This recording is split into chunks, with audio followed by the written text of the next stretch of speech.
Hey guys, Paul Little here. Just wanted to make a video on ROCD and when it was really bad, and compulsions, details about it, and just ways that I overcame it.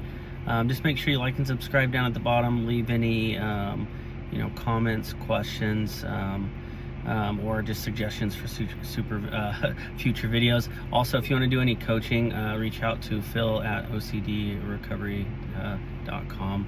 Just email him, say Paul sent you. No, I'm just kidding. All right, so guys, with ROCD, for me, I had it like really trigger like multiple times in my life. The first time it really triggered, well, man, now I really think about it, it's been there pretty much with every relationship I've ever had. Usually for me, the things that were the most difficult was I was always worried about sexual performance. I was worried about comparison.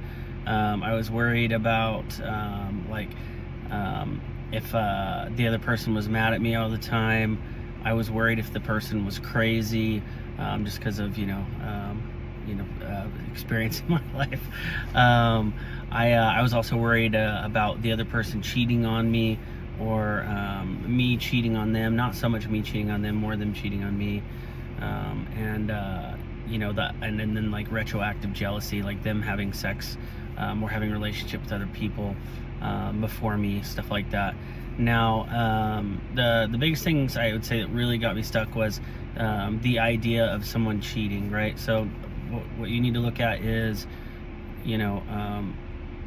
why people would cheat. Okay, so we live in today's society where we have so much access to technology. At the click of a button, we can have access to hundreds, thousands of men or women, with the social aspect, the physical aspect, meeting in public, going out with friends, stuff like that.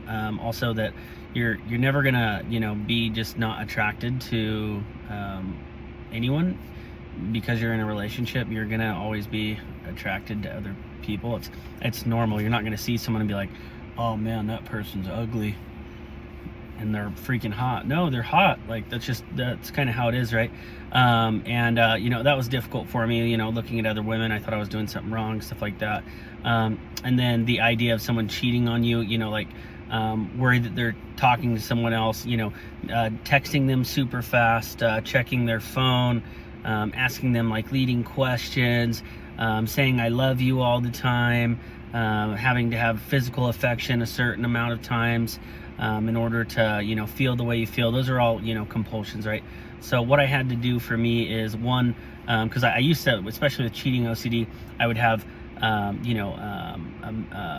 mental like rumination about them having sex with other people.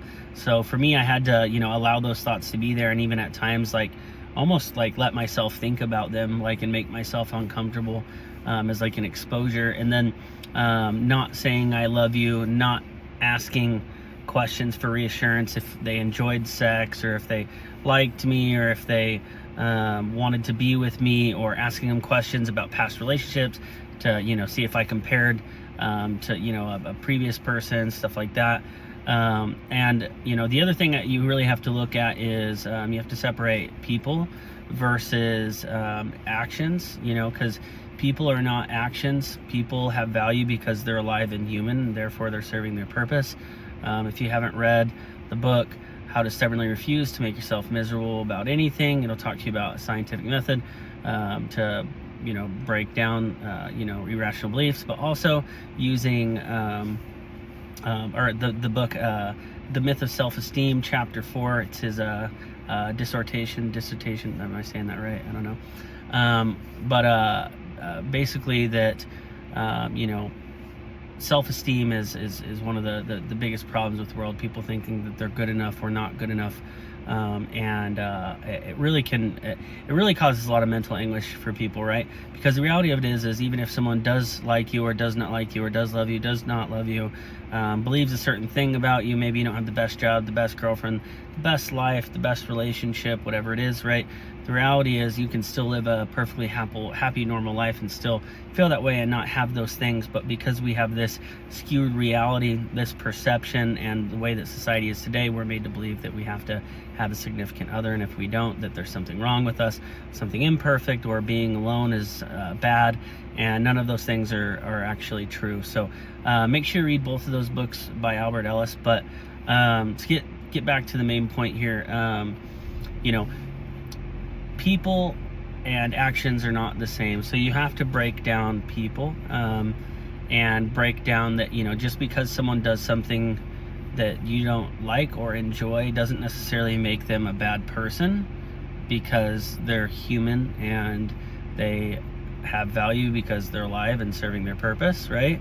And you have to really look at, like their deeds as more of just their deeds are bad. You have to separate the two, right? And or maybe just wrong or something you don't prefer, right?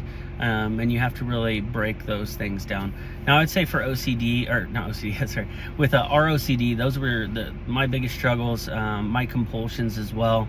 When a lot of that stuff comes up, you really just, it's one of those things where if you want to know what to work on, your thoughts are kind of the roadmap. So just allow yourself to be uncomfortable. If something stays around for a long time and it's really repetitive, get your pen and paper and start working on it. Not in the moment. Set aside time, 3 to 5 days a week, maybe for a month. Look at it, work on it, talk yourself through it. See if, that really is the thing, right? Because for me, right, I had, my biggest thing was I had sensory motor OCD, right? But with my sensory motor OCD, I was like, oh man, if I have problems with my sensory motor, make it so my relationship's bad and I'll never love anybody and no one will ever love me because I have anxiety and blah, blah, blah. And, it's possible. Maybe no one will like me, because I have anxiety, maybe because I have problems and it'll somehow ruin my life, right? But the reality of it is, even if any of or all of those things happened, that I could still live a happy, normal life and be alone. And now it's not preferred. We're all social creatures, and by design, we're meant to, we're kind of like pack animals, and we have that herd mentality in a way. But we can be solo and be perfectly fine. I mean, there'll be times where we may feel lonely or wish that we had companionship, but you can find companionship in many ways. It doesn't have to just be a physical, sexual thing or a romantic kind of way. You can have companionship through friends and through family, and even companionship through being outdoors and working with plants, playing with your dogs, right? There's a lot of different ways. So anyways, that's all I got for you guys today. Another this one's in the Prius, not in the truck. So hope everyone has a great day.